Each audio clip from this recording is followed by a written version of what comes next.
Bonjour, nous sommes aujourd'hui à la SEA Le Forestel, chez Martin Gosdegor, à Ostreville, dans le Pas-de-Calais.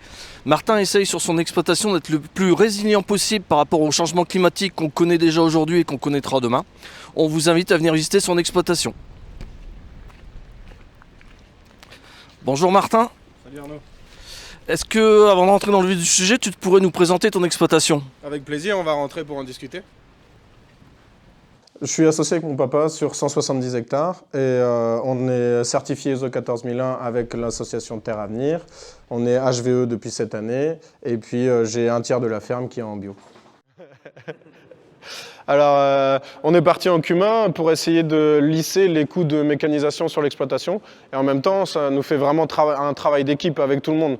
Si jamais on est absent, les autres peuvent nous remplacer. Depuis 2000, mon papa il est associé avec un autre agriculteur sur le matériel. Et aujourd'hui, je suis toujours associé avec lui, mais j'essaye d'aller en 100% CUMA pour avoir tout le matériel ensemble. Donc pour l'instant, on est 4 dans la CUMA intégrale. Avoir des tracteurs, des outils de préparation de sol, du SMI, enfin voilà, tout ce qu'il peut avoir sur une ferme est en CUMA aujourd'hui.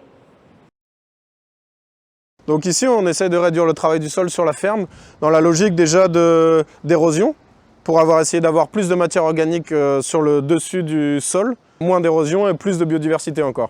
Après, il y a aussi une question de gasoil, essayer de consommer moins et d'avoir des chantiers assez intéressants, plus rapides et assez intéressants. Ouais.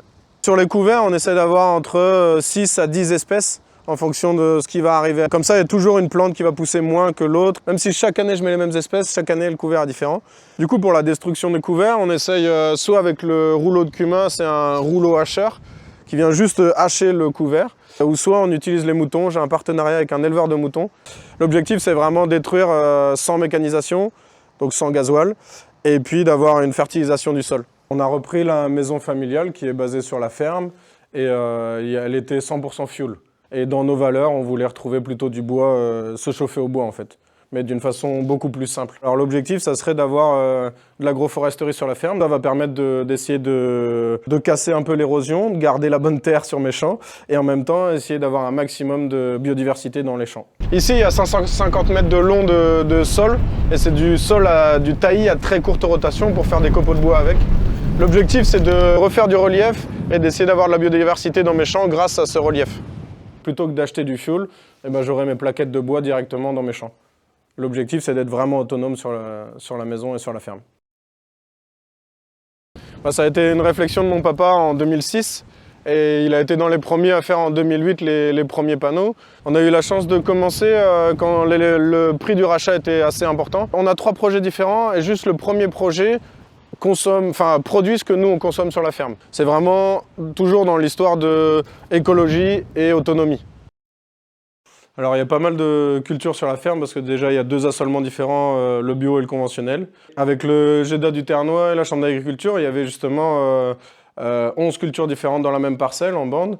C'était très intéressant, il y a des cultures qui n'ont pas marché dès le départ, des cultures où on a réussi à aller jusqu'au bout. Le tournesol par exemple, le lin oléagineux, les lentilles. Il y a des nouvelles cultures qui vont arriver qui peuvent être intéressantes, quoi. Donc il y a des nouvelles cultures qui se font plus dans le sud, mais qui commencent à pouvoir se faire par ici. Donc j'aime bien prendre un peu le risque d'essayer. Donc agronomiquement, il y a des choses intéressantes.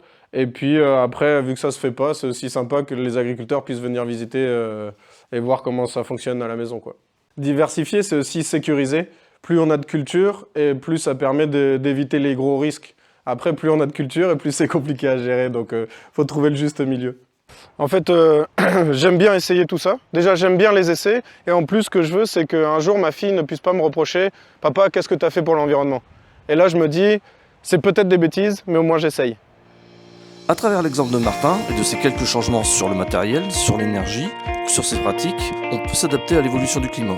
Pour ces changements, vous pouvez compter sur le réseau des chambres d'agriculture au quotidien, avec de l'accompagnement ou de la formation, mais aussi pour demain grâce à nos expérimentations.